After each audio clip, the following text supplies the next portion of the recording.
அஸ்ஸலாமு அலைக்கும் சொந்தங்களே, எல்லாரும் எப்படி இருக்கீங்க? இந்த வீடியோவில் பேக்கிங்கை பற்றி ஒரு 4 ரூல்ஸ் சொல்லித்தரேன். அதில் 2 ரூல்ஸ் ஃபாலோ பண்ணணும், 2 ரூல்ஸ் ஃபாலோ பண்ணக்கூடாது. அது என்னென்ன ரூல்ஸ்ன்னு பார்ப்போமா? முதல்ல ஃபாலோ பண்ணக்கூடிய ரூல்ஸில் ஃபஸ்ட்டு வந்து எல்லா பொருளுமே வந்து ரூம் டெம்பரேச்சரில் இருக்கணும். ரூம் டெம்பரேச்சர்னால் ஃப்ரிட்ஜில் இருந்து டைரெக்டாக எடுத்து யூஸ் பண்ணக்கூடாது. முட்டையோ பாலோ பட்டரோ எதுவுமே எல்லாத்தையுமே 1 மணி நேரத்துக்கு முன்னாடியே நீங்கள் கேக் செய்ய போகிறீங்களோ இல்லை வந்து பிஸ்கட் செய்ய போகிறீங்கனாலே 1 மணி நேரத்துக்கு முன்னாடியே எடுத்து வச்சீங்கன்னா அதுதான் ரூம் டெம்பரேச்சர். 2வது நம்ம என்ன ஃபாலோ பண்ணணும்னா, எந்த பேக்கிங்கில் எது பண்ணாலுமே முதல்ல வந்து ஓவனை ப்ரீஹீட் பண்ணணும். ஓவனையோ இல்லை வந்து நீங்கள் பாத்திரத்தில் செய்கிறதா இருந்தாலுமே முதல்ல வந்து உப்பு போட்டு தான் செய்வீங்க.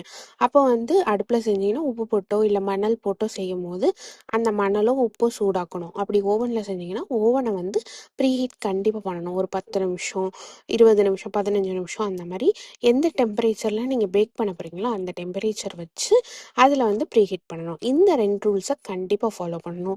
ஃபாலோ பண்ணக்கூடியாத ரூல்ஸ் என்னென்னா, ஃபஸ்ட்டு விஷயம் வந்து ஓவர் மிக்ஸ் பண்ணிடக்கூடாது. ஓவர் மிக்ஸ்னால் எப்போதுமே பேக்கிங்கில் வந்து மாவை நீங்கள் ஓவராக கிண்டிக்கிட்டே இருந்து இல்லை நான் கிண்டிக்கிட்டே இருக்கேன் அப்படின்னா தான் ஒழுங்காக மிக்ஸ் ஆகும்ன்ட்டு கிண்டிக்கிட்டே இருந்தீங்கன்னா கேக் வந்து ஹார்டாக தான் செய்யும். அதனால் எப்போதுமே சாஃப்டாக இருக்கணும்னா ஓவர் மிக்ஸ் பண்ணக்கூடாது. 2வது என்னென்னா, நீங்கள் வந்து எப்போதுமே ஓவனையோ இல்லை வந்து ஸ்டவ்வில் பாத்திரத்தை வச்சுருந்தாலுமே பேக் பண்ணும்போது ஓப்பன் பண்ணி பார்க்கக்கூடாது. ஓப்பன் பண்ணி பார்த்தீங்கன்னா உங்களுக்கு வந்து பேக்கான கேக் வந்து ஷேப் மாறும், ஹார்டாகும், அதே மாதிரி எல்லாமே பிரச்சனைகள் ஆகும்.